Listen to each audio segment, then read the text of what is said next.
Shri Radhe everyone. मैं आ गई हूँ आप सबकी favourite story advocate Anjali Awasthi का आज का एपिसोड लेके। आज का एपिसोड बहुत ही इंटरेस्टिंग होने वाला है और जहाँ पे हम देखने वाले हैं कि अमन को होश आने वाला है और अमन जो है वो गवाही देने के लिए और अंजलि और अभय को बेगुनाह साबित करने के लिए वो जाएगा, क्योंकि उसकी गवाही बहुत मायने रखती है। यहाँ हम देखते हैं कि राघव सिंह राजपूत के पास अंजलि का कॉल आया रहता है, तो अंजलि को वो पूछता है कि तुमने कॉल क्यों किया है, तुम अपनी बेगुनाही अपने लिए माफ़ी मांगने के लिए कॉल किया है, तुमने खुद को तुम बचाने के लिए तुम मुझसे कॉल कर रही हो। तो वो बोलती है कि नहीं, ऐसा कुछ भी नहीं है, मैं आपको बताने के लिए कॉल की हूँ कि अभय सिंह राजपूत जो हैं वो बहुत ही ईमानदार और नेक दिल के इंसान हैं। उन्होंने कोई भी जुर्म नहीं किया है और ना ही मैंने कोई किया है। हम दोनों के बीच कोई भी ऐसे नाजायज़ रिश्ते नहीं हैं। और रही बात वो इंसान भी किसी से प्यार किया था, बस वो प्यार करने की सज़ा अगर इस तरीके से उसके चरित्र पे उंगली उठाया जा रहा है तो वो गलत है।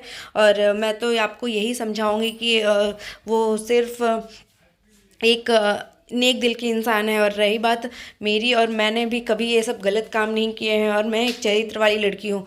और गिन्नी के लिए मैं ये चीज़ें बोलती हूँ कि वो मेरे जीजा जी हैं और यहाँ पे गिन्नी जो है वो उससे प्यार करती है, तो वो समझ क्यों नहीं पाई उनको अगर वो पत्नी है उनकी तो वो समझ जाना चाहिए था। और आप भी तो एक बाप है ना, आपको भी अपने बेटे के अंदर अगर थोड़ी सी भी, अगर आप अपने बच्चे को जानते तो इतना तो जान ही सकते थे कि वो कुछ भी कर सकते हैं, पर इस तरीके से गलत और इलीगल तरीके से कोई भी काम नहीं करते। मैं समझती हूँ अगर वो किसी भी तरीके से गैर कानूनी काम करते तो वो गलत होता, पर वो उन्होंने कुछ भी गलत किया नहीं है। ये सिर्फ एक साजिश है जो कि युवराज ठाकुर और चंद्रभान ठाकुर और आपके होने वाले दामाद भंजन ने ये सब किया है। तो वो पूछती कि भंजन ने क्या किया है, तो जैसे ही वो ऐसा पूछती है कि भंजन ने क्या किया है तो भंजन जो होता है वो थोड़ा शॉक्ड हो जाता है। तो हम जो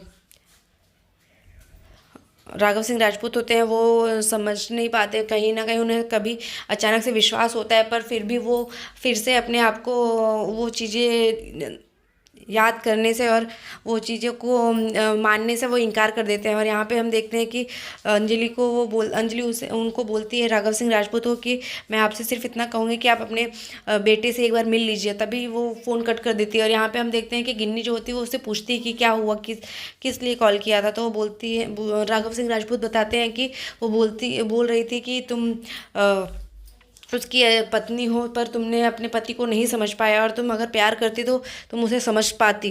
और ये बोल के फिर वो भंजन से पूछते कि भंजन मैं सही तो कर रहा हूँ ना, मैं अपने बेटे के खिलाफ जाके इस तरीके से करके वो गलत तो नहीं कर रहा। तो भंजन उस चीज़ को बढ़ावा देता है कि नहीं नहीं, आप बहुत सही कर रहे हैं, आप ऐसा ही करिए। और ऐसे करके फिर वो बोलते हैं कि मुझे कोर्ट जाना पड़ेगा, तो वो लोग कोर्ट जाते हैं। और जो गिन्नी होती है फिर वो वही सब चीज़ों को याद करने लगती है कि जो उसने अभय से बात की होती है। अभय ने उसे अपनी सफाई के लिए कहा होता है कि गिन्नी मैंने कुछ भी नहीं किया, मैं निर्दोष हूँ, मैं बेगुनाह हूँ और ना ही अंजलि ने ऐसा कुछ किया है। तो ये सब चीज़ों को याद करती है तो उसे थोड़ा ऐसा लगता है कि वो सही है। और फिर वो अभय को कॉल करती है और जैसे ही अभय कॉल उठाता है तो वो उसे बताता है कि गिन्नी मैं निर्दोष हूँ, मैंने कुछ भी नहीं किया है और ना ही तुम्हारी बहन अंजलि ने कुछ किया है, हम निर्दोष हैं। और यहाँ मेरे खुद के अपने सगे माँ बाप और तुम कोई भी मेरा साथ नहीं दे रहा है, पर अंजलि ने मेरा साथ दिया। वो खुद एक क्लब हाउस में रहने लगी छोटे से और मुझे यहाँ पे घर पे रखती है। और मेरी सासू माँ जो है वो मुझे अपने हाथों से खाना खिलाती है। अगर वो चाहती तो वो ये सब चीज़ें छोड़ सकती थी। आज भी वो मुझे इस घर का दामाद होने के नाते ही मुझे उस तरीके से उस इज्जत दे रही हैं। तो ये सब सुन के और वो उससे बोलती है कि तुम ये सब क्यों बोल रहे हो। तो बताता है कि अंजलि जो है वो बहुत ही चरित्रवान लड़की है और एक नारी है, उस तरीके की लड़की मैंने कभी नहीं देखी है और ना ही शायद कोई है। तो ये सब सुन के वो उसे बताता है, तभी वो उसको ऐसा लगता है कि अंजलि की इतनी तारीफ़ क्यों कर रहा है। तो वो उसे पूछती है कि क्या तुम अंजलि से प्यार करते हो। तो वो बोलता है गिन्नी प्लीज़। तो फिर भी वो बार बार उससे पूछती है तो वो बोलता है कि हाँ मैं अंजलि से प्यार करता हूँ, पर अब मेरा नज़रिया उसके लिए बदल गया है। वो एक बहुत ही चरित्रवान लड़की है, और वो उसके देखने का तरीका, सोचने का तरीका, और वो हर हाल में सबको मदद करने वाली लड़की है। अगर वो गलत कुछ होगा तो वो उस चीज़ को बर्दाश्त नहीं करती। तो ये सब चीज़ों को बताते बताते तभी वो बोलता है कि मुझे सबसे घृण आने लगी है अपने परिवार से ही। तो वो बोलती है, अंजलि अंजलि तभी वहाँ आ जाती है और वो बोलती है उसे कि तुम घिन मत करो, और सबको सिर्फ थोड़ा सा, जो इस लड़की तुम्हारे लिए इंतज़ार कर रही है वो सिर्फ तुम्हारा प्यार पाना चाहती है, और अगर तुम प्यार उससे करोगे तो सब कुछ अच्छा हो जाएगा और सब कुछ नॉर्मल हो जाएगा। तुम्हें आपको आपका जो मान सम्मान है सब आपको मिल जाएगा। तो बस ज़रूरत है तो थोड़े से प्यार की। तो ये सब बातें गिन्नी सुन लेती है, और गिन्नी जैसे ही ये सारी बातें सुनती रहती है तो वो सोचती है कि ये सब एक नाटक है या फिर अंजलि सच में ये बोल रही थी। तो फिर से वो सोचते सोचते फिर उसको ये लगता है कि ये एक ड्रामा कर रही है।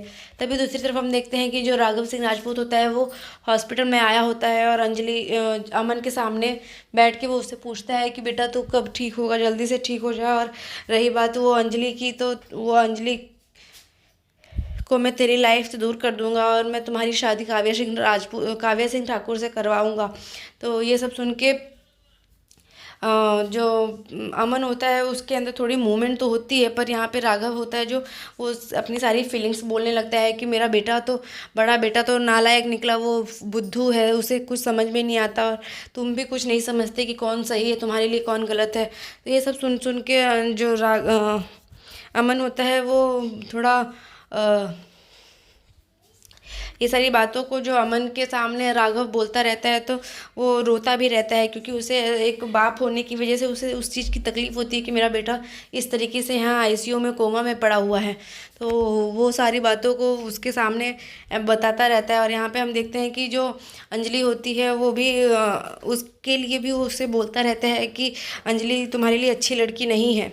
और अमन जो होता है उसको, वो अभी भी उसकी हालत में कोई सुधार नहीं होता है, तो वो उससे बोलता है कि तुम जल्दी से ठीक हो जाओ बेटा बस। और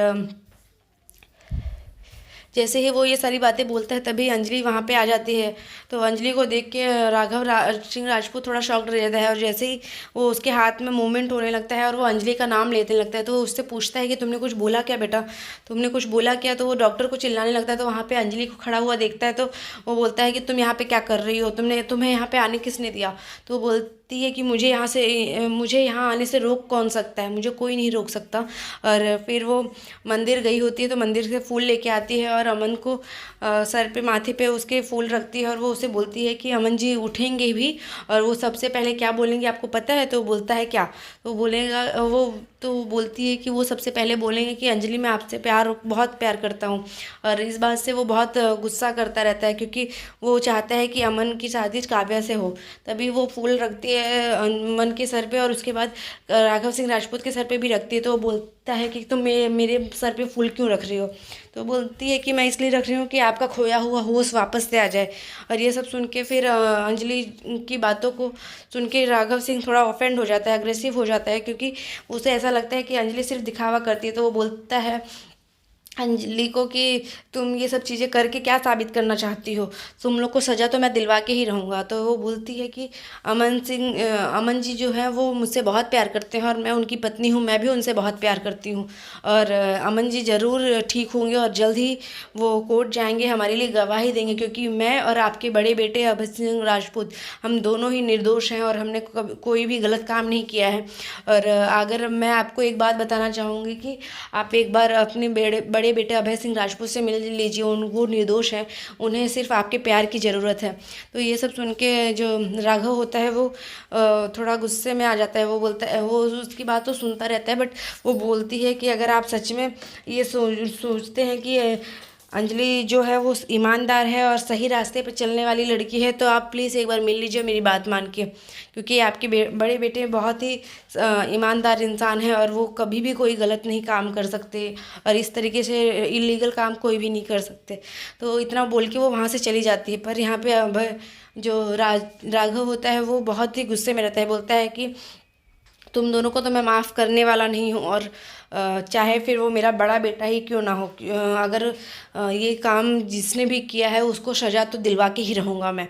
तो इतना बोल के वो गुस्सा करता रहता है। तभी राघव जो होता है वो अंजलि को ही सज़ा दिलाने के लिए सोचता है, क्योंकि उसे ऐसा लगता है कि ये अमन की इस हालत का जिम्मेदार अंजलि और अभय ही है।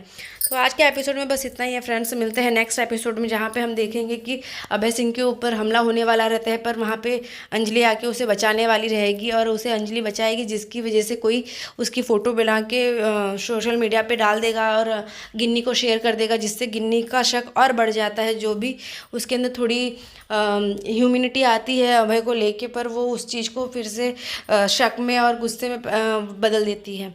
तो आज के एपिसोड में बस इतना ही है फ्रेंड्स, मिलते हैं नेक्स्ट एपिसोड में, तब तक के लिए bye bye, take care, Radhe Radhe, अपना बहुत ध्यान रखिएगा। होप सो आपको ये एपिसोड अच्छा लगा होगा। तो चैनल पर नए हैं तो चैनल को सब्सक्राइब करना, बेल आइकन को प्रेस करना बिल्कुल भी ना भूलें।